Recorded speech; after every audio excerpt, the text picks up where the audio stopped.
Hey, what's going on, champs? I'm Aaron Deliosa. Welcome to an Immigrant's Life podcast, my podcast about immigrants and immigration and everything in between. Thank you for listening and downloading the show, and thank you for supporting my dad.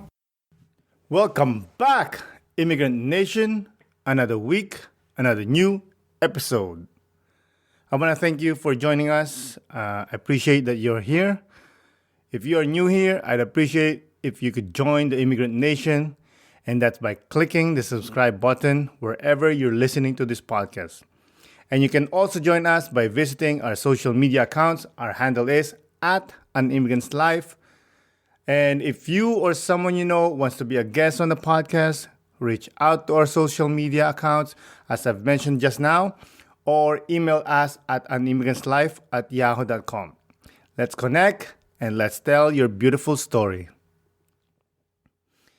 Before we start talking about the episode, I want to give a special shout out to one of my biggest supporters, a former guest and a dear, dear friend, Vienna Leslie.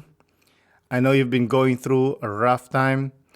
I just want you to know that I'm thinking about you and you're in my prayers. Now, let's talk about the episode. This week's guest is not looking to change the world. He's just trying to be a positive force. A true example of hard work pays off, and it's not about how many times you get knocked down, it's how many times you get up. Enough with the preambles, and let me get to the point. Without further ado, let's get into the show.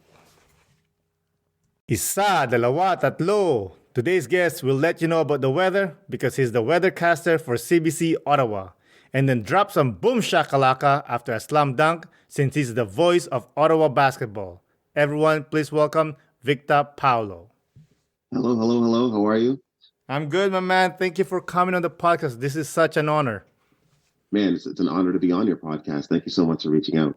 Oh, you're too kind. Anyways, before we get on to anything else, why don't you tell the Immigrant Nation where they can reach you or if you want to promote anything?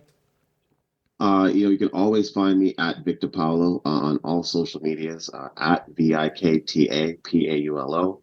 My name is my brand. My brand is my name. I love it. Look at this guy. He's so professional. I mentioned that you're a weathercaster for CBC Yes. Ottawa. So I'm not originally a meteorologist or a climatologist. I'm not someone who's classically trained through journalism school either. So this was an opportunity, which was a blessing to be able to audition for the weather role. Ian Black, who had been doing it for 35 years, had retired, and they were looking for someone just to fill in temporarily. And it started off by a really short contract, like a month, and then just getting extensions. And here we are in February 2023, and we're talking about still being in that role. So it's a blessing to still be a part of such an amazing organization like that. It's incredible. Bless. You deserve it, bro. Thank you so much.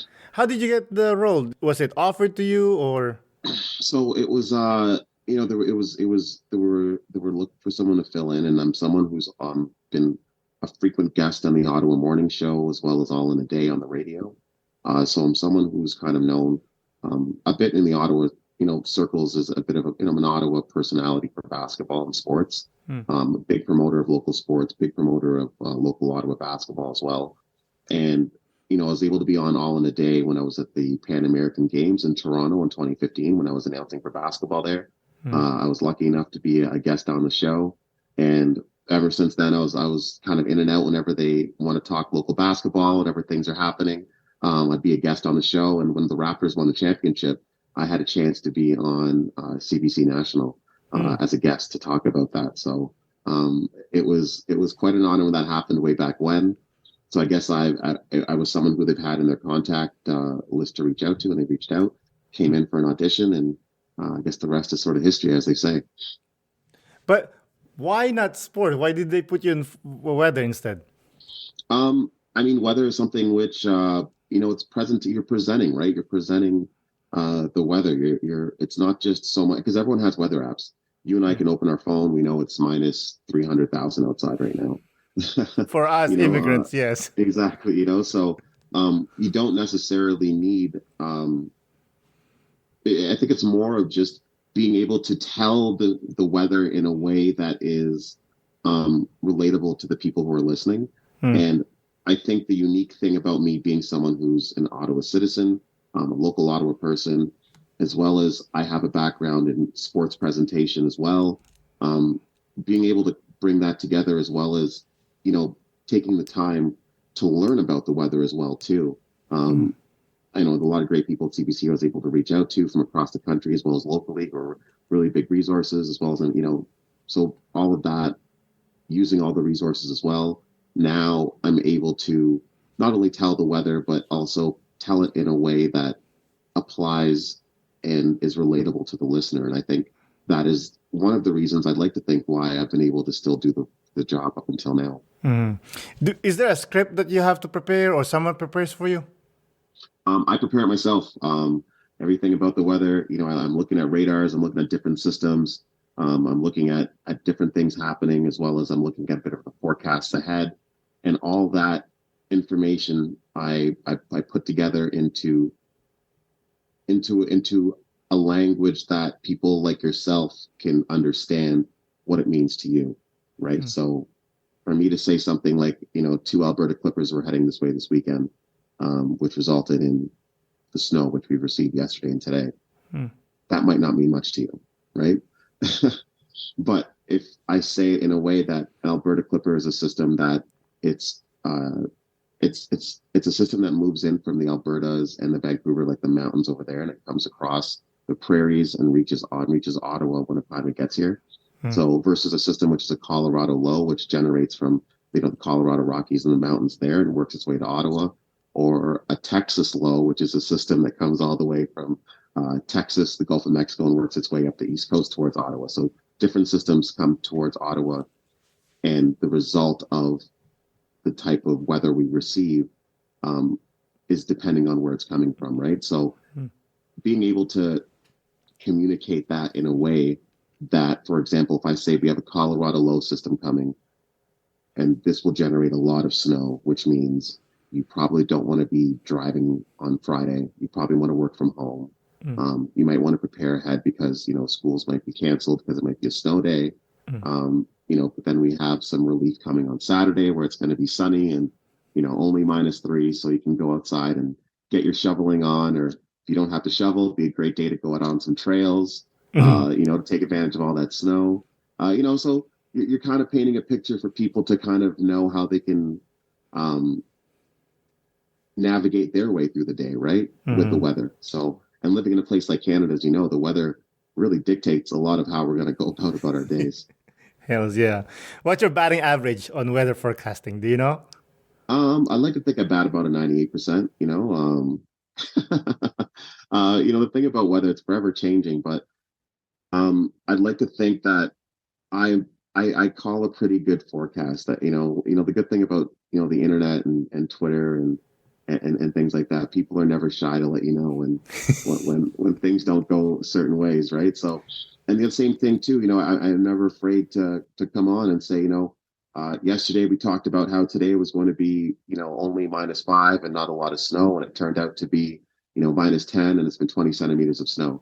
Hmm. These things happen, right? But then you explain why it happened. This happened because the winds came from the east, and when the winds came from the east, it created more of an intense system that created more snow, and the winds coming from the northwest, where that's the Arctic winds coming in, which is why it was a lot colder versus when the winds come from the south. Usually they're a lot warmer.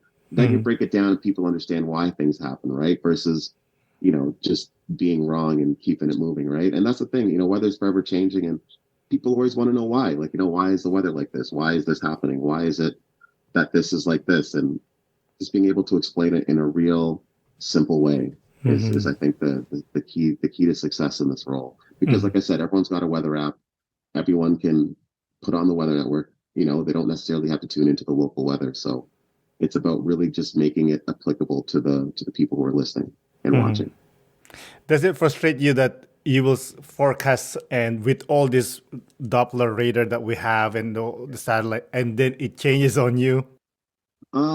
It's not frustrating because I always see this as a learning opportunity to see why it happened, right? And that's the thing. It's as you know, life is all about perspective. So I always try to look at things as, if things don't go the way they were supposed to, it's I like to dissect why that happened and to figure out what were the reasons.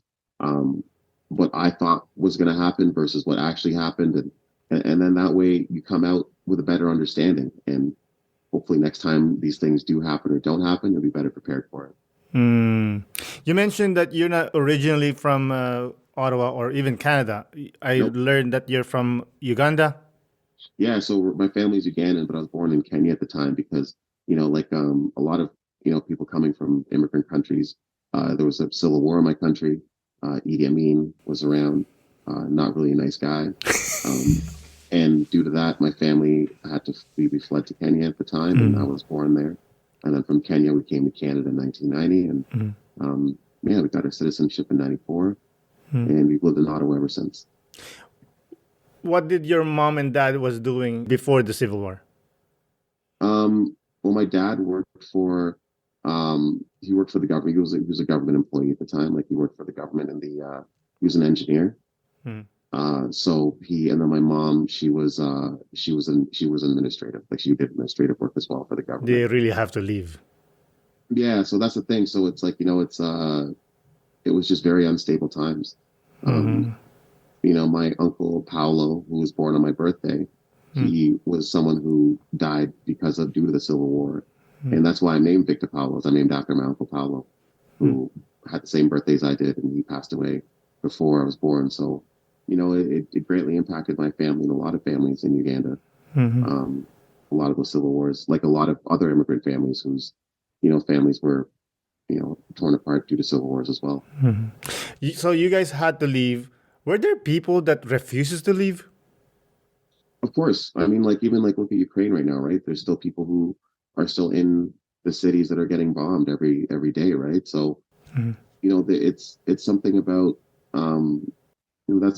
that's where your people are from, and your people's people, like back to the Stone Age where they're from, right? And it's a lot to just pack up and leave. My family came to Canada. My parents had 2 suitcases and 3 kids. I can't imagine doing that in today's age, but they did that, and here we are today. So it takes a lot of it's a lot of risk.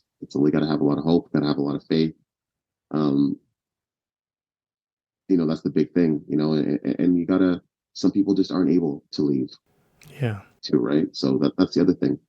That's the worst part, when they cannot leave, and I love when people makes fun of them. They're, just leave. They can't leave. They don't have money. Or not even money. It's just they have people who they have to care for who can't leave, and it's just or who knows, you know what I mean? Like maybe someone is a nurse locally, and they don't want to leave because they know that they're needed in the city when all this stuff is happening, right? Or a lot of times, as scary as it is, a lot of schools are still running, right? Because there's still kids who are there, there's still teachers who are there, there's still schools, so they try to live a sense of normality. So even though there's a war zone going around, so it's there's still a community still trying to be a community with all these things happening, and the harsh reality of life is there's a cost to everything, and if you're someone who's a family with 5 kids and you only have a certain amount of money in your pocket, you're going to put that money towards the potential of maybe paying someone to try to get you out that might not work, or you're going to try to put that towards putting food in the mouths of your children and your family, right? So people have to make all kinds of decisions. And like you said, it's not as easy as just getting up and going. And my family was lucky enough to, and you were lucky enough to, and I always think that we're the lucky ones, who were able to get out, because there's a lot of people who weren't able to. But at the same time, Uganda is a beautiful place now, and there are people who stayed and they've been part of the rebuild, and they're prospering and taking advantage of all of the beautiful things that Uganda has to offer. Just like many places which have been war torn, that eventually once the war is done, there's unity and there's rebuild, and the beauty gets eventually restored to all of the beautiful places we're from. You mentioned lucky ones. Do you put extra pressure for you to quote unquote succeed in life because of the feeling of being a lucky one? I feel like, I always say to myself, my trajectory in my life is I could have been in Uganda, and what could I have been doing, right? So the fact that I'm out here, I try to make sure that I make the most of every opportunity that I'm given, and try to put my best foot forward every time as well, because at the same time too is, the like as any immigrant, you want to be able to do a good job so that the next person who comes behind you will be able to have an easier way to do. For me, the way I see it is, the best of a job I do, the better of an impression I make, the easier I make it for the next person who looks like me, who's trying to do what I'm trying to do. Versus if I come in here and I do a bad job and I misrepresent myself, I misrepresent my people, it's going to be a lot harder for someone like myself to try to do what I do. And I'm putting this to everything that I do. I'm not speaking about anything specifically. This is to everything I do, whether or not it's how I am as a citizen living in Ottawa, making sure that as a citizen in Ottawa who's an immigrant, but now a Canadian citizen, that every time that I'm ever doing anything, I'm respectable, I'm polite, I'm nice. So that way people's interactions with people like myself will maybe open their minds to being like, wow, I had no idea. You know what I mean? Um, so it's all about just trying to be the best person you can be, and trying to give your best effort for it, because at the end of the day, it's up to you, right? To create opportunities for yourself. My parents, two suitcases, decided to come across to live in a totally different part of the world, and look at the opportunities it created for someone like myself, right? So, yeah. Yeah. How old were you when you moved? 6. I was 5, turning 6 years old when I moved here. Oh my God. Do you remember it? Not really, no. Probably, the human mind is funny, right? It does a good job at blocking things out, which for its own reasons. So I'm sure it was a traumatic thing, right? Just moving from one part of the world to the other. People speak a different language here. I didn't speak the English language till I was about like 10, 11 years old properly. I didn't read properly till I was like 12, 13, So Yeah, it was a struggle adjusting for myself, for sure. definitely. Did you get bullied because of Oh, of that? course, man. I got a funny ass name, man. Like, we got funny names. We look different. We dress different. We eat weird food. Of course, you know what I mean. This is like 1990s, right? This isn't like 2023 where everything is kumbaya, and it was a different time. It was rough. I mean, fighting every day was just what it had to be. It just. But this was the times, and that's what it was. And again, it's kids being kids. Like, kids could be mean. They're just afraid, Sometimes they don't understand, and sometimes they learn it from other people. Well, that's what I mean. Like, I'm an '80s baby, so we're a different generation of people. Like, it was a different time back then. There was no Barack Obama. You know what I mean? There was no, you know, people you can look at like that so much. I mean, let Nelson Mandela, sure, like he was someone, but in apartheid and all that, but the internet wasn't a thing back then. So you didn't really, it wasn't really something which, like, kids have phones and tablets in their hands and they can learn about things. It wasn't like that back then, like Yeah. it was different. But the funny thing is, even to this day, people believe that Africa is a country. Yeah. And that's, this is, part of the educating, like, I'm sure, like, people think, like the Philippines is one giant country like Canada. They don't understand it's a bunch of different islands, right? And it's a bunch of different, cultures and a bunch of different languages on, a bunch of different, it's not just one. It is, well, you guys are one people, but you know what I mean? But within the people, like, it's like, we Yeah. have, like, it's different. So that's the thing. So, like, the way you educate people on that, I'm sure sometimes the same way you got to educate people that, Uganda's on the East Coast, Africa is a continent, actually. Um, it's a bunch of different countries, a bunch of different cultures. You could be Algerian, where you look kind of North African, where you might look like you're kind of more Arabic, but they're still African. You can be from a place like Sudan, where they're really dark, but they're still African. You can still be from a place like, South Africa, where there's, people that look European, but they're still African, Hmm. so it's a very diverse place. Yeah, So, that kills me. That kills me when they're like, "Oh, you Ugandan? I know this guy. He's Ugandan. You know him?" and the funny thing is we got a pretty tight knit Ugandan community. So, um, the bad part is 5 times out of 10 they're not wrong. Well, especially And you, that, because you're a public person and you're very active with the community. that's it. You know what I mean? Like, even with the young Ugandan kids in the community, I always try to make sure I reach out as much as I can, and and most importantly for me, it's just the young African kids in Ottawa. The teenagers, the kids on the come up. For me, it's I like to try to be an example by my actions, not just my words. So when they look at my Instagram page or they look at my social media, they always see I'm always promoting positive things and doing positive things, and I'm never spreading negativity or hate or negative talk about anything. Hmm. I'm always trying to, preach unity and being collaborative and being supportive of your brothers, because and your sisters as well. Um, because it's one thing to tell people to do it, but it's another thing to actually do it. And and I don't just do it just to do it to be like, I want them to follow me. I do it because that's just who I am and that's what I do. And I Yeah. like try to be a positive role model. I try to be a positive example for a lot of the young African first generation immigrant kids because I know what their experience is like because I went through the exact same things they did because I was just like them as well. So I try to be someone who they can look at and be like, you know what?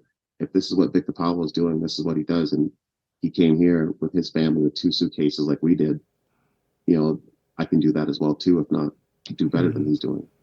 Yeah. One thing I like about you too is like you don't play the victim card. No, there's no You time know. for that, bro. There's no time for the victim. You spend more time crying wolf than actually, doing something about things. Hmm. Um, a lot of, as you know, being an immigrant, a lot of crappy things happen all the time. And I guess part of being an immigrant too is we, like a good Catholic, turn the other cheek, you know, Yeah. Yeah. and we keep it moving, versus, but at the same time, I think there's a lot of, you know, I'd like to see a lot more standing up for what's right. Hmm. And I'd like to be able to create even, let's say there's a resource or a place that if you're an immigrant and you're working somewhere and you're getting mistreated and that, they're purposely taking advantage of the fact you're immigrant, you can go to this group or this association and they'll be able to represent you and make sure this doesn't happen. You know what I mean? Like Hmm. that's the kind of stuff I would like. And I'm sure there's services like that. You know what I mean? Like let me not misspeak, but Hmm. that's the kind of stuff which I think would be important is that, instead of us crying wolf, it's, let's create systems and let's create places and channels that people who are being mistreated aren't necessarily crying wolf, but they're saying, hey, this is happening and let's correct that. Hmm. Definitely, definitely. Yeah, I don't play the victimhood card too. I don't have time for that. Yeah, You know, no time and for that. if somebody approaches me with the victimhood, like, oh, this is what they do, and I'll no, it doesn't work that way. Like, I'll give you an example. Like, sometimes I'll speak to some family members, and they work in a company, and they'll do, with all due respect, it's a menial job, let's say, and of course they'll have different people that they work with. They'll say, but most of the time they'll say, oh, there's a Canadian, there's white people, they're lazy. And I will step back and I'll say, what's the ethnicity of the president of your company and the main managers? And they'll say, white. You cannot be lazy to get into that position. You're just getting unfortunately, the bad seed, let's say. But you cannot lump sum them in one basket. It's not fair. Because that's the same thing which and that's what I always say, treat others like you'd like to be treated, because there's nothing worse for, for them to feel like, oh, they're always treating us this way because we're like this, right? Hmm. But then you're doing the same thing by saying, like you said, by saying that, right? So it's you got to be careful of that kind of a thing. That's why for me, like I always say, to try to lead by example, try to be the change that you want to be. So if you're working with a bunch of people that you think are lazy, then do work at the effort or the standard that you feel that you should be working at. And then if you're working at that standard that's better than everyone else, then chances are, if in an ideal situation, you'll be elevated to a higher place at your work because they see that you're bringing a better quality of work to your, or you're just, or, and even just for me, it's not even that. It's just I feel better as a person knowing that when I go in, regardless of what anyone's doing, I'm going to do my best, and I'll feel better about myself at the end of the day because I know I've done my best. Right. And it's not about what the person to the left of me is doing, what the person to the right. Because for all you know, this person could be going through some crazy personal emotional stuff. They could be going through some crazy stuff at home, and they can't do their job well because that's what's going on. They could be having a crazy health something that they're going through, and that's why they can't do their job well. But for you to sit and make those judgments, it's not fair because you don't know the full story, right? The same way that we don't like whenever we're misjudged because it's not fair. Like, for example, if you just moved to the country, you can't speak the language correctly. It's not fair that people think that you're not smart. It's not that you're not smart. You just don't know how to articulate your thoughts in the language they understand. But chances are you actually have a master's degree in engineering from where you're from, and you're one of the smartest people in your whole entire, you know what I mean? But, and that's what I mean. So it's never fair. It's never right to judge. And that's why for me, I don't like to, because I didn't speak English. Again, like I said, it took me like, I moved here when I was 5. I didn't speak proper English till I was about like 10, 11 years old. I didn't properly read till I was 12, 13. That didn't mean I was any less of a person. I just had a harder time adjusting. Definitely. I remember that too. When I moved here, I was 20, turning 21. And I'm okay with English, but it's not as good now. And my plan was to be quiet the whole time and just learn how people speak and how, the intonations and everything else. And then after a few months, I start talking, and I said, "Oh, suddenly you start talking like before you were so quiet." And I said, "I was always been like this. I was just practicing my inner dialogue." Yeah. But anyways, we're getting too serious here. This is the topic I really want to talk about: basketball. Yeah. Every time there's a hooper that comes on, I always ask these 2 questions. First, who's your basketball GOAT?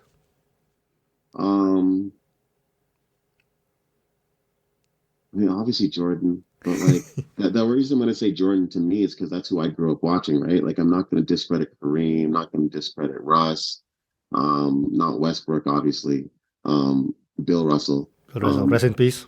You know what I mean? Exactly. Rest in peace, the GOAT. You know what I mean? So I'm not ever going to discredit all those people from those generations. Just for me, Michael Jordan is who I watched in my basement, in my basketball, trying to replicate his moves. He's the one whose shoes I've always wanted, right? So that's to me is who my GOAT is Jordan. He was the dude, man. How about top 5 lineup of all time? Probably Bill Russell at the 5. At the 4, I'd put LeBron. At the 3, I'd put KD at the 3. At the 2 position, MJ, obviously. And my point guard, Giannis. Giannis. All right. Wow, I love the lineup. Very different. Very defensive with one offense. Like, I mean, KD can shoot your threes. You know what I mean? And basically, if you got Giannis, LeBron, Bill Russell setting you screens. Oh yeah, you're not going through. You're not going through. So KD's going to get open threes at every opportunity, and then LeBron could space the floor, as well as he's a point guard as well. So LeBron can run the point, KD can run the point. LeBron can run the point, Giannis can run the point. Basically, set screens and clear the way for MJ. Love it. MJ can hit his mid ranges. So, KD's got the threes, MJ's got the mid ranges. LeBron could, does a great job of penetrating and kicking out. Bill Russell can just, take care of the entire paint. I love it. And then Giannis. Yeah, Giannis is Giannis. He's gonna do that Euro step, and you're not gonna stop it. That's the thing, man. When Giannis is focused, like he'll drop, 40 and 20 when he wants to. They don't forget Giannis is only playing like 30 minutes a game, like 29 minutes a game. He's not playing 40 minutes every night. Yeah. Giannis he's chilling.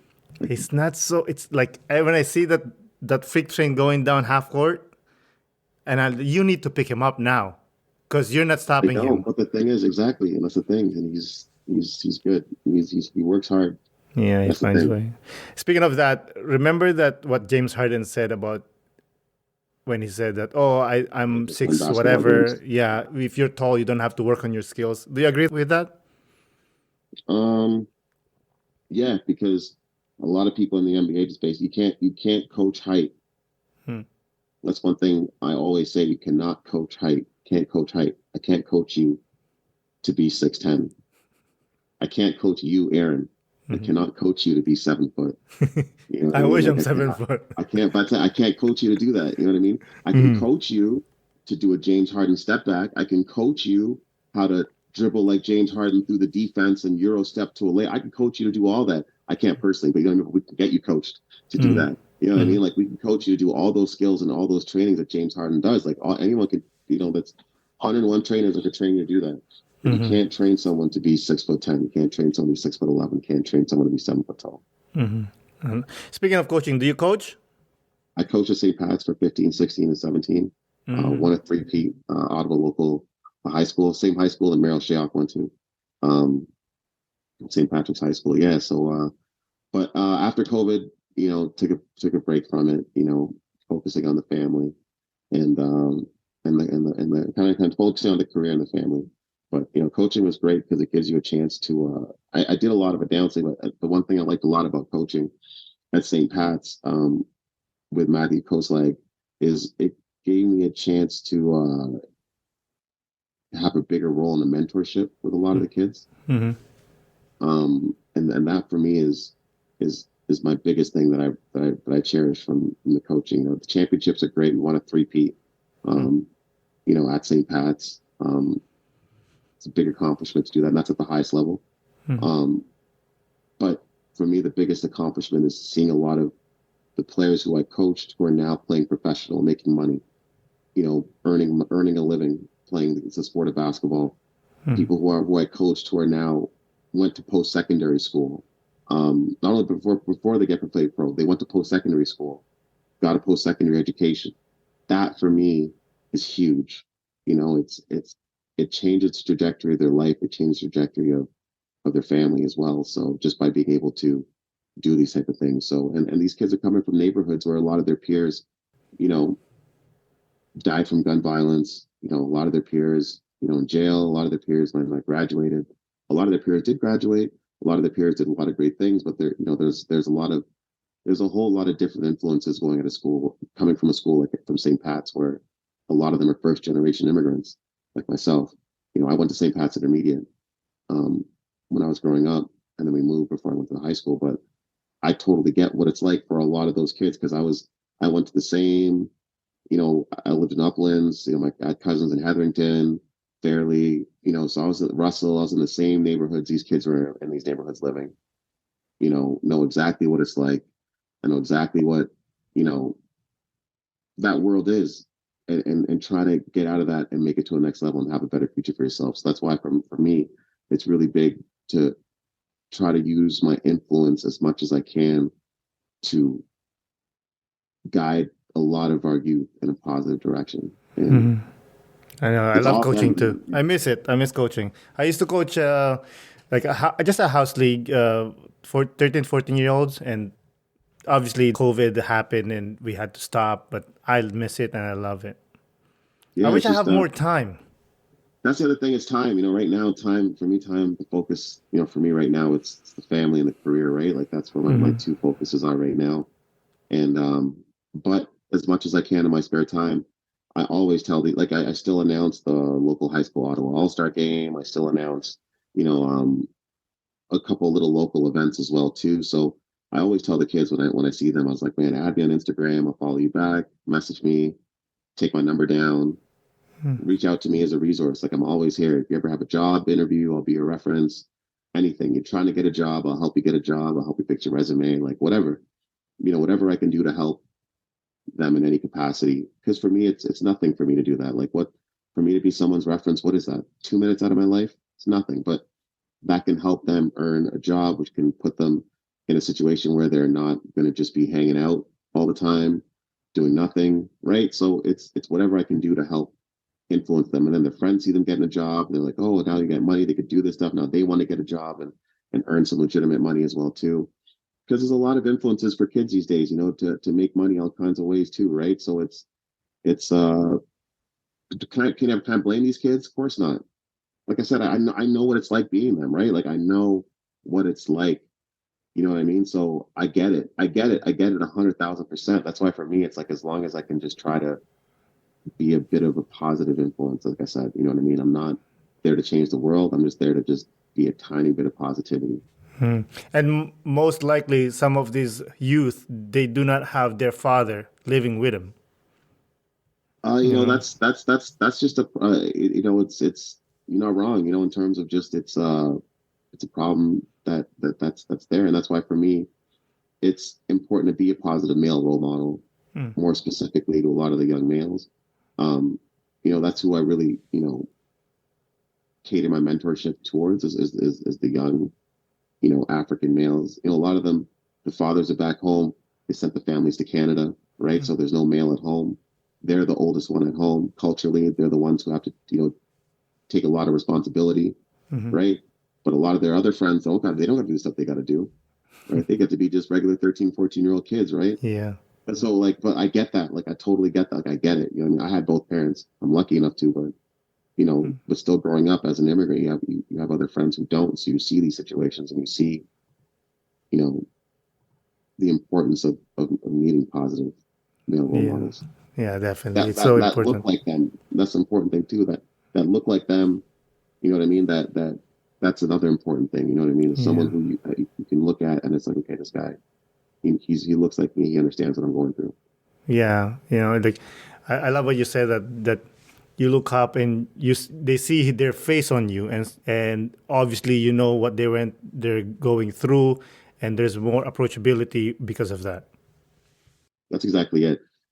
Representation matters. And for me to be on TV, it's like seeing guys like Donovan Bennett, who was on TV, Cabby on the street, who was on TV doing sports stuff, right? Like Mhm. seeing guys like them, made it possible for me to think about seeing myself on TV. And I was always said, ever since I was announcing, people was like, "Oh, it's like want to be an announcer when you're older." And it's like, is this your big goal is to be like to be an announcer for the Raptors? And I say, announcing for the Raptors is fun and all, but I'd love to be I'd love to be a sportscaster. Like I'd love to be someone who reports on local sports. I'd love to be a guy that reports on local stories in the community. You know what I mean? Like I'd love to be someone who's just a voice of our people to the people, so to kind of, I don't know. There's just a lot of great things happening, which there's only so much time, only so much resources, right? So Mhm. It's I'd coming. love to, yeah. Yeah, definitely. You mentioned about representation. I want to ask you something. Representation is beautiful, obviously, 100%. But do you believe that some people are getting hired as a diversity hire? It's funny, right? Because right now in these times, I would be someone who would be considered, let's say, um, you'd want to, versus like let's say in the 1920s, right, where you're not necessarily seeking at having someone that looks like Mhm. myself on television, right? And now we're in 2023. We're moving towards a time where if you look at the NHL All-Star games, you guys had there were black judges, like who were judging the All-Star game, like black guys, like and I think one of the Subans was doing he was one of the in-game hosts, a black hockey player, right? So Mhm. for me, like that's really cool. Putting on TSN and seeing a black hockey analyst, right? Like that's really cool to me because growing up, you tell me a black hockey analyst, I'll tell you kick rocks, like that's impossible, right? Like um but again, like but to see that now, it's totally cool. So um for me, I think it's just I'm incredibly blessed to be able to do what I'm doing in this time that we live in. Um, because again, like I said, if I was trying to do this in 1920, it'd be the polar opposite end of the scale. Versus now, it's someone like myself is being given a chance to showcase what I can do, like the weather, for example, right? Not to say it's a diversity hire, but just in terms of just like um, the fact that organizations and companies are open to hiring and looking at people of color to be represented on screen. Our host for CBC, Omar, he's someone of color, right? Like, which is totally cool. One of our hosts, Rochelle El Soufi, she's someone of color, right? Like one of our hosts, Nicole Williams, she's someone who's of color as well too, right? Like we have such a diverse staff at CBC. It's so beautiful to see, right? And it feels great to be a part of that. And I'm not going to say that they only do these hires based on diversity, but what I'm saying is that they give the opportunities to not just one demographic. It's great to see that more than one demographic, that all demographics have an opportunity. And and I think that the whole diversity hire thing, I think it's important in terms of companies realizing and recognizing you must have other voices in the room. And I think that's the way you have to look at diversity hiring. It's not diversity hiring as in I have to have 1 out of 4 people have to be X, 2 out of 5 have to be Y. You have to look at it like if you're in a room of 5 people, you don't want 4 of the 5 people all looking and sounding the same and only one is different, because then you're not really painting the proper picture. You're not really telling the proper story. Then if you have someone, if I'm in a room and I have to do a hockey story, and it's me and you in a room and like 3 other basketball guys, that story's gonna suck. You know what I mean? Like I don't care what you're gonna tell me, that story's gonna suck, right? But I don't then know anything about hockey. But if you have in the room, right, a hockey player, a tennis player, a basketball player, a baseball player. Now the hockey player can tell the story, but then the tennis player might have a perspective that's different than the baseball player's perspective that's different than the basketball player's perspective. And now you're telling a holistic story that now appeals to more than just one person.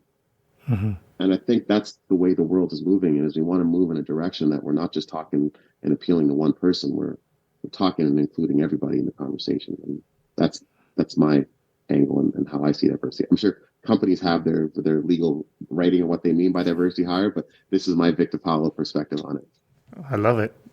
They're not my guest, That's it, so that's how I see it. That's how I see diversity hires, and that's how I see how diversity hires play an important role, especially when it comes to media and it comes to sports as well too, right? Like I announced volleyball for Algonquin, and it's really cool seeing teams which have Black volleyball players. The Georgian Grizzlies, one of their captains is from Nigeria, right? And I can honestly say I've never seen a Black Nigerian male volleyball player in my life until I announced his games, and that's so cool being able to do that, right? Like, but this is just a testament to the times we're in, like the schools, the sports, the everything, and we're all inclusive and including everyone in it. The basketball teams, which I announced for last year, there were 2 different teams that had I don't know the correct wording, so I'm going to say it this way. There were players on the women's basketball teams which identified with the LGBTQ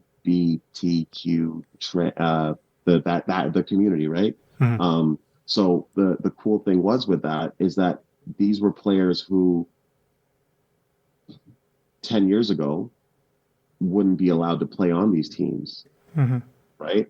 Because of how they identify themselves, right? But then now they're playing on the women's basketball team in a league, and that's for me is a sign of the way the world is moving in a more inclusive kind of way. So not only in just diversity hires, but also in including other people that might not identify the same as you identify or I identify, right? So it's yeah. You mentioned those players. If you don't mind me asking, were they born male and identify as women? Now, and this is where I'd like to say I don't technically know the scientific or the what it is, Hmm. or what the factual official is. Hmm. But what I can say um, is that they were definitely, it was noted that there were individual players on one of the Centennial, one of the teams, and what was the team? I think Centennial. Yeah, Centennial was a team. Hmm. Centennial Colts had the team, and yeah, and I think that player doesn't play anymore because I think they said that that player fully transitioned now, and because they fully transitioned, they're now no longer able to play. But I think they were in the process of at the time, which was still within the rules of allowing them to play. But I think now that they're fully transitioned into, um, I think they're not able to play in the women's basketball team anymore because they're fully transitioned now. But before they were able to last um, year because they were in that process. Hmm. Um, yeah, really good basketball player though. Like this player was getting like 25 rebounds, 25. My God, man. Dennis Rodman like, over here. 26 points a game. Like this basketball player was this basketball player was a force on the court. Wow. That's amazing. Let me tell you, yeah, Speaking of force, you were a force too when you were playing football. football is my sport. Yeah, I played quarterback way back in the day. Yeah, that was my sport. How did you get into that? Uh, my older brother played football, and Mm, that's who got me into football. And that it was there on ever since. Since 7 years old, I played all the way through till I was 24. My last year playing hmm. semi-pro. So yeah, it was quite the ride, quite the journey. What stopped you from playing? I was 24, played semi-pro. Um, I was just ready to just start working, making money. Because you weren't I making was much money, right? No, it was like I was just finished being a student, right? Like I just graduated, like I was done being a Okay. student. You're working, little jobs here and there, before you start working, before you get, fully start being a professional, start your career, you know what I Mm, mean? Like mm, start that whole, so I played some semi-pro football, but, it was at that time I was like, all right, 24, about to turn 25. Like, like, am I really going to take this professionally or am I just going to, hang up the cleats here? And I said, it's going to hang it up. I had a good season, had a good career, and I left on a good note. I didn't Tom Brady it. yeah, I understand. And that's one of the challenges for athletes is when to stop. Especially it doesn't matter if you make it the NBA or whatever level you stop. Some of them has problems letting go. That's your level and that's it, and that's Yeah, okay. no, I was pretty self-aware. That's the other thing too. It's like, it was just I was just ready to start my career really. And the thing about playing football in Canada is that even if you play for the CFL, like, a lot of the guys that play in the CFL have real jobs, right? Like Hmm. outside of playing for the CFL. So and I don't know, like it was a good run. Like I said, I loved it. It was fun. And I started coaching right after that. So like it's life after, right? Like I was ready to start passing on my knowledge. I was ready to start, Hmm. you know, connecting with the next generation, because at that time, um, I was announcing, but like, I was still playing football. So I wasn't as connected with the community like I am now. So that was Hmm. kind of when I started really connecting with the community full time and Hmm. getting involved a lot more. Hmm. Do you have any advice for athletes that have reached their potential and they can't break it? Not really, because who am I to tell an athlete don't get that bag, right? Like if they can still sign another contract playing another season in Europe, you know what I mean? If they can still sign another contract playing, or they can sign another contract getting money to be on the bench, get your money, bro. Like, you know what I mean? I'm not gonna ever tell you not to, because the last thing, because it's eventually what, to not play pro to come work a desk job. Like, no, man. Like you're playing sports, you're being healthy. You know what I mean? You're able to get your heart rate good. You know what I mean? Like you get to see the world, get to travel different places. Man, go live your life, man. Like, Hells don't. yeah. Ottawa is always going to be here. Some desk job will always be here. Some manager that doesn't know what they're talking about, that's ready to stress you out, is always going to be here. So get your money, man. That's my thing. Get your money long as you can. Hells yeah. First of all, you're playing the game that you love, That's what I'm making saying. money and traveling. That's what I'm saying. That's what I'm saying. People want to hate on Tom Brady, but I mean, hey, I mean, you tell me how many times you get to travel to different cities and you know be Live the the goat, life. live Yeah, the you life. know. You know what I mean? Like, There's a comedian. What's his name? I forgot his name. That says, "If you're somebody's gonna pay me $400,000 to sit at the bench for the Packers, I'm taking that 400,000." yeah, man. I don't care. I'll take 100,000 sit on the bench. Get out of here. You know what I mean? I'll take it in Canadian dollars too, not in American. So you mentioned a few times that you're a announcer for basketball. How did you get Yeah. into that? How did it start? Um, when I was going to Vanier College playing football there was Hmm. a job opening to be an announcer, and you can get paid to watch basketball. And my friends play basketball, so I said, "Well, I'm always here anyway." So I tried it out, and they were like, "Man, it's not bad." And I enjoyed it. The players liked it. I liked it, Hmm. and then it stuck. And then I after 1 year at Vanier, came back to Algonquin, and then there was a job posting to be the varsity announcer for all the sports, and you get paid to watch sports. And Hmm. so I said, "I'm in." So ever since then, the rest is history. Yeah. What did you finish in college? Business management, small and medium enterprise management. So basically, you learn how to create and manage. You either create or start your own small medium business, or if you're going to be a manager in any capacity of a small medium business. So, Hmm. It's not and I even use that. journalism. No, that's what I'm saying. No, I'm not even a journalism background guy. Like, I didn't go to school for journalism. Didn't go to school for meteorology. I went to school for business, and when I was done that, I created my brand, Vikta Paulo Incorporated, and that's all my announcing, all the stuff I've done ever since. That's fascinating. I also read that you got dropped by the Algonquins as their announcer. How did it affect your confidence? No, it was a transitionary period because they had a broadcasting program. Part of that broadcasting program, they wanted to have their students do the announcing and the broadcasting for the game. So you know what? Like that's a way better opportunity for them. It's something which they get to do. I already graduated. I'm taking up a seat for someone who can use it for a learning opportunity. But that also helped me rebrand because from there I ended up announcing a lot of high schools in Toronto.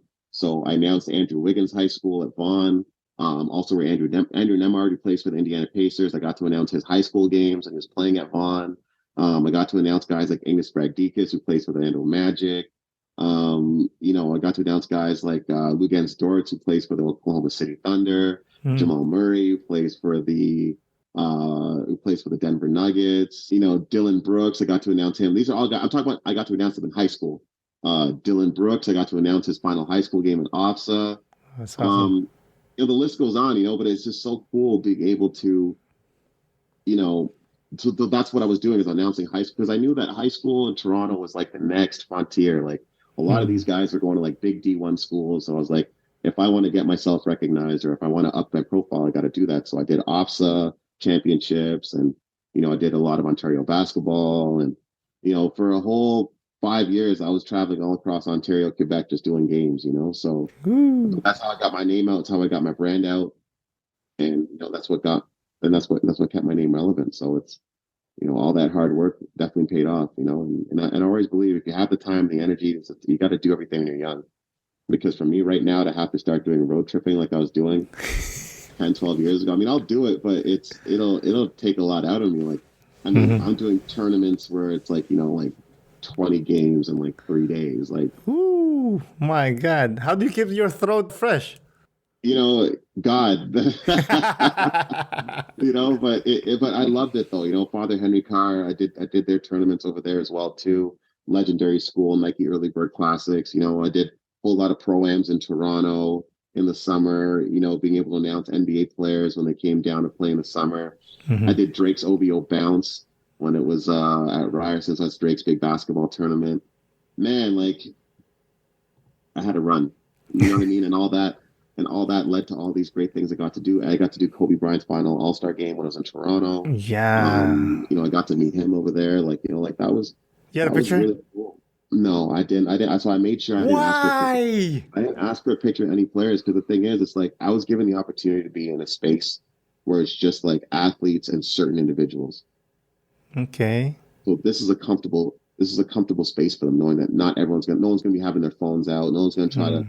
know what I mean? So it was a place where I got to just have a conversation with people. You know what I mean? And that's another thing which I always do is whenever I'm announcing, whenever I'm doing stuff, it's as much as I want to always take pictures and ask for autographs with all these kind of players. You know, you want to also not treat them like everyone else treats them, like a monkey in a zoo. You know what I mean? Or like an animal in a cage. You know, like, hey, do this, take a picture of me. Oh, da da da da da da da. You know, like, and for them to just meet someone, just have a regular conversation, like, it's just try to be different. You know, try to treat people normal. Try to treat people like you would like to be treated. You know what I mean? Like, you know, like, so that's the other thing too, and being able to be in a space like that. No one's going to want to talk to you when you're that one guy who always has your phone out taking pictures. Yeah, I've had the most legendary photos ever on my Instagram right now. But at the same time, if I were to ever meet LeBron James again, or if I were to ever meet Emmanuel Mudiay again, or if I ever meet any of these guys again, it's never awkward. Or like when I see like Tyler Ennis, for example, who I got to announce his games when he was in college, great guy. It's never awkward because it's like, I'm never that guy that's like, oh, Tyler, real quick, can I get a selfie? Like, you know, or like, yo, you send a quick video to my friend, you know what I mean? Like, you know what I mean? Like, or can you follow me on Instagram? Like, you know what I mean? Like, you don't want to be that guy applying that kind of pressure, because then it's just going to be like, they're just going to want to duck you every time, right? So for me, it's like, you know, but you know, am I kicking myself for not asking Kobe for a picture? Of course, man. To this day, to this day, you know what I mean? To this day, I regret it. But at the end of the day, you know, it's a memory I'm always going to have. It's right here. It's in your mind. Like, it's a memory I'm always going to keep. So it's, you know, I can take that with me. To be honest, I completely agree that, because I used to go to concerts a lot and I used to get VIP tickets. So I'm able to go in backstage, spend time with the band or the performers. And I never enjoy it, in a sense of, because I see them with people just clamoring towards them, taking pictures. Exactly. Oh, it kills me. And then eventually when the artist sees you and they talk to you, they're like, yo, I noticed you weren't being you know what I mean? You weren't being a crazy groupie. Then they're going to want to actually talk to you, and they'll give you 5 minutes of genuine conversation where they'll tell you about, man, I went to eat this and I don't like this food. Or they'll tell you, man, I just started listening to this song, which I really like. You know what I mean? They'll start telling you stuff, which, like, you know, not a lot of people, you know, tell you, you know what I mean? So like, I remember when I saw Kobe, you know, what was my conversation with Kobe? Like, I was like, man, Kobe, I said, I'm so sorry about this weather, because I was like -40 at the time, right? I'm so sorry about this weather, man. Like, it's Canada, you know, but we're glad to have you here. But I'm just so sorry it's so cold. He's like, man, it's all good. You know what I mean? But like, but you know what I mean? But you know, I gotta smile. It's all good. And I gotta adapt. You know what I mean? Yeah. So like for me, like that for me means more than any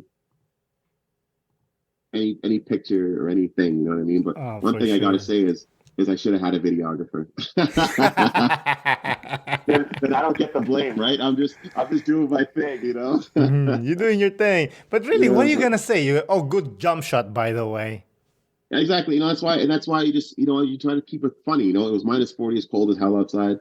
You apologize for the weather. Do I control the weather? No. Was I the weatherman? No. You know, so but it's a ha ha ha ha, keep a moving conversation. You know what I mean? It's not, oh, Kobe, like, what do you think about that game in 2005 when you're locked up against that? And then remember you dribbled 2 crossovers to the right. Why didn't you do a dribble hesitate to the left? And you know what I mean? Like, yeah, it's very nerdy. Yeah, in not a cool way. Nobody got time for that. You know what I mean? Nobody's got time for that. I love it. Why you I love it. Yeah, you got to keep it organic. Yeah, I love it. When you got that call to be an announcer for the NBA All-Star, how were you feeling? Oh man, well, you know, they don't do calls no more. It's emails now. Well, you know what I mean. I know what you're saying. But like, you know, yeah, but when I got that email notification, man, I was working at Rogers call center, and I was like, bro, it's like, imagine you're working some job. Shout out Rogers, but imagine you're working some job, right? Just the day in and out, daily in and outs of your job, You know, a lot of time, you know, jobs they just they it applies pressure. It doesn't necessarily, jobs aren't really, I will say where I'm working now at CBC is differently. They really encourage and support and promote, positive atmosphere. But when you're in certain sales environments where basically it's like it's a pressure cooker, right? So you're always told what you're not doing well in. You're always told how there's someone else doing better. There's always metrics that show this, that, and the third. So it's not necessarily an environment where it's like, hey, you're the man, you're great, you're awesome, you're this guy. So that email was like, yo, you are him. You are him at Leap.com. Like, you know what I mean? You are that guy. You know what I mean? You're top dog. You know what I mean? So like, and this isn't just and this isn't in a space of a call center of 70 people. Right? This isn't in a space of the city of Ottawa. This isn't in a space of Ontario. This isn't in a space of Canada. This isn't in a space of, this is the world. This is the NBA. Like this is, so to be like a voice at that event, bro, crazy. Bro, Crazy. I will be like, my chest will pop out. You'll be like, yo, what's up, homie? Did you know Crazy. that? Crazy. I think that's back when it started, where the bottom was, that was a tune. Back then, that was that. So that song is definitely popping on repeat a whole lot of times, How excited were you to come home and tell the wife? Oh man, like it was disbelief. She came with me, obviously, you know what I mean, to the event. My plus one, but like it was crazy, man. Like that was crazy. Like she was my road dog. Like everywhere we went, like we're always like, she always coming with me to all my events. So like that was like big that we got to go there, and that was also the same weekend as her birthday. Wow. So like we went out to one of my clients at the time was one of the biggest steakhouses in Toronto downtown, and I went down there and they blessed it up. They hooked us up for like the dinner and everything. That's amazing. And man, and it was during All-Star weekend too. So like that was probably like I'm gonna say like top 3 all-time experiences. That's for amazing. Sure. That's beautiful. Yeah, that was beautiful. Minus 40 though. It was minus 40 though. It was minus 40. And I'll tell you a funny story though. About it though, is that like so like the reality of life is like I'm doing all this, but like I got my hoopty Honda Accord and my windshield wiper fluid had a leak. No way. Not my windshield wiper. No, my power steering. Sorry, my power steering had a leak. So minus 40, power steering gone basically. I'm like refilling it like every gas station just for it to leak out. But yeah, we made it. We did it. You know what I mean? Like the whole weekend went through without a hitch. Made it back home. But it's just like life is like that though, right? Like, and that's the thing about life. It's a trip. And for me, it's, I already say life is a trip, because like, like one time I'm in Kenya, next thing I'm in Canada, one time I'm working some job where it's like, man, I ain't shit. And then next thing you know, it's like, NBA All-Star. And then like, it's, life is crazy. So it's always, I'm a big believer in never getting too wrapped up in the moment. Right. So when things go bad, there's eventually going to be some good that's going to come around eventually, right? But you just got to ride these things out, because regulate your emotions. Yeah, but celebrate the good things when they happen, because good things don't happen all the time. So, relish that, celebrate it, enjoy it, but also bottle it and keep it for a rainy day when things go bad, so you can remember. Amen. How good things can get too, right? Because things can get real dark sometimes. So it's always good to have those bottled moments. So you just look back and be like, you know what, I made it to the NBA All-Star with no power steering and minus 40 from Ottawa to Toronto. So it's, that's anything's possible. Dude, seeing your face and listening to the story, it makes me so happy. Yeah, man. Like it was beautiful, man. And this is just the gifts of life, man. These are things that life brings us, and not everyone gets these opportunities. That's the other thing too. So I'm well aware that I'm really blessed to get these opportunities. So that's amen. When when bad things happen, I try again. I try not to get wrapped up in it because you know God's working. Something's happening for it's whether it's to humble you to so you can appreciate whatever's coming or whatever it is, whatever. It's all getting worked up out there. Mm-hmm. Like going back to Mamba, I remember he saying in one video that I saw that let it go through you. Enjoy when you need to enjoy. If it's bad, let's just go through you. It's gonna end. It's gonna finish. Yeah, definitely. The sun's gonna come up. Yeah. Do you think there's gonna be an NBA franchise in Ottawa or somewhere in Montreal now? Ottawa, no. Montreal, probably. Montreal. It's gonna be Montreal, Vancouver, Calgary. Big cities. Before Ottawa. Yeah. Before Yeah. Ottawa. I believe too with Quebec, but I think it's gonna take a few more years. Just Montreal has a lot of NBA players. That's the other thing, right? So there's a lot Yeah. more of a basketball connection. And Montreal is where all the big concerts go. It's an official place. Yeah. Ottawa gets passed on. I love Ottawa, by the way. Don't get me wrong. I love Ottawa. We spent a few days in Ottawa last summer. Listen, 'Cause- if I only spent a few days here, I'd love it. No, I'm kidding. I love Ottawa too. It's different. It's different. It's different. It's a different way of life here. It's not Montreal. No. But I'm glad I spent my time in Montreal when I did. I failed out of my program because I had such a great time.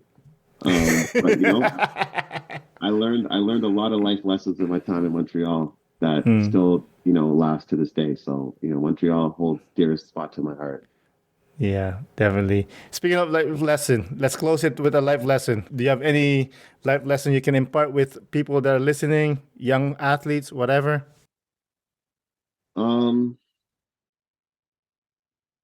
Just don't lose your connection to God. That's my thing, man. It's just and what I mean by God is that my God is not your God. Your God is not Aaron's God. You know what I mean? It's just your connection to God is your connection to God. And make sure you have that connection. Make sure you have your conversations and just stay grounded, stay connected. When things don't go good, pray for guidance. When things are going good, pray for your thankfulness, pray for your gratitude. And, don't forget to pray when the times are good. don't just hit God with that. Hey, God, it's been a while, but it's me again. Don't be hitting those intros every time, but again, and being, your relationship to God doesn't mean you got to be showing up to a church every Sunday. I mean, if that's what you got to do, that's what you got to do. You know what I mean? But I'm not a preacher. I'm not a pastor. I'm not a religious, guidance person. But if you say, what's my advice? It's, my advice to people is stay connected to God. Don't lose your connection to God. Your connection to God is your connection to God. No one could tell you about how you should be connected to God or what your conversation with God should be about. And it's a lifelong journey, you and God, so it's, that's been my biggest secret. That's what's gotten me to where I am. That's what's gotten me through a lot of tough times. That's what keeps me being able to continue doing a lot of great things. So, I'd be a liar if I was here telling you that it was anything outside of God, to be honest. Wise word from a wise man. Again, Victor, thank you so much for coming on the podcast. I really do appreciate it. Thank you so much, my brother. I appreciate you so much. God bless. Keep in touch. Thank you. Bye. Again, Victor, thank you for coming on the podcast. I really do appreciate it. Thank you, listeners, for listening. This is Aaron Deliosa for An Immigrant's Life. I'll see you guys later.